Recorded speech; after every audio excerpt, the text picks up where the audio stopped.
પાંડેસરામાં number plate વગરની કારમાં ઘસી આવેલા શખ્સે આતંકે પરિવારના ઘરમાં ઘૂસી જાનથી મારી નાખવાની ચમક। મંગળવારે બપોરે જાકીર પઠાણ પોતાના ગોડાઉન પર હાજર હતા ત્યારે પ્રીતમ અને શુભમ નામના યુવકો સાથે તકરાર થઈ હતી। ઝઘડો વધતા જાકીરભાઈએ પોતાના પુત્રો શાહરૂખ અને શાકિરને બોલાવ્યા હતા।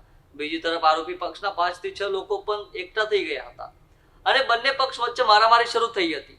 પોલીસના જણાવ્યા અનુસાર હુમલાખોરો ચાકુ અને પ્લાસ્ટિકના દંડા જેવા હથિયારો સાથે લાવ્યા હતા। આરોપી પ્રીતમ શર્માએ જાકીર પઠાણની જાંઘમાં ભાગે છરીના ઘા ઝીંકતા તેઓ ગંભીર રીતે ઘાયલ થયા હતા। ભારે રક્ત વહી જતા તેમને સારવાર માટે સિવિલ હોસ્પિટલ ખસેડવાયા હતા, જ્યાં સારવાર દરમિયાન તેમનું મોત થયું હતું। ઘટનાની જાણ થતાં જ પોલીસ તાત્કાલિક ઘટના સ્થળ પર પહોંચી હતી અને મુખ્ય આરોપી પ્રીતમ રામ નારાયણ શર્મા તથા શુભમ બાલકૃષ્ણ મરાઠીની અટકાયત કરી હતી। પોલીસ હાલ બંનેની પૂછપરછ કરી રહી છે। આ ઝઘડામાં આરોપી પક્ષના કિરણ ઉર્ફે ચેતન બાવિસ્કર પણ ઈજાગ્રસ્ત થયો છે। તેને એપલ હોસ્પિટલમાં સારવાર હેઠળ રાખવામાં આવેલ છે અને હોસ્પિટલમાં પોલીસ બંદોબસ્ત ગોઠવાયો છે। પોલીસ તપાસમાં અંકિત દિનકર પાટીલનું નામ પણ સામે આવી રહ્યું છે, જો કે તે હાલ ફરાર છે। પોલીસે તેની શોધખોળ માટે અલગ અલગ ટીમો બનાવી કાર્યવાહી શરૂ કરી છે।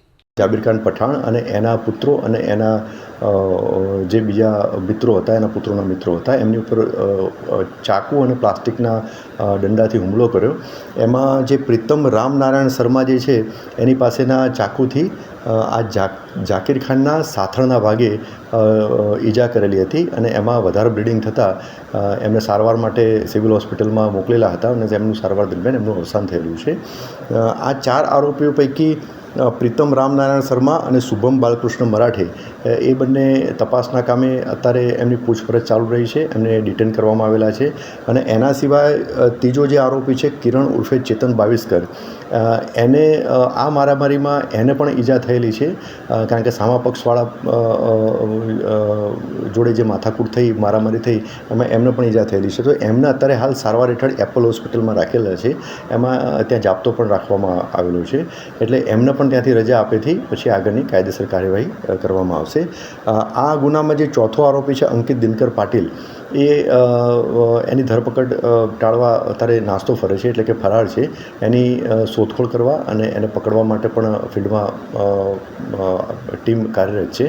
આમ આ 4 આરોપીઓ પૈકી 3 આરોપીઓ અત્યારે પોલીસ તપાસ હેઠળ છે અને આ 4 આરોપીઓ પૈકી જે 2 આરોપીઓ જે છે, જે મેન આરોપી પ્રીતમ નારાયણ શર્મા અને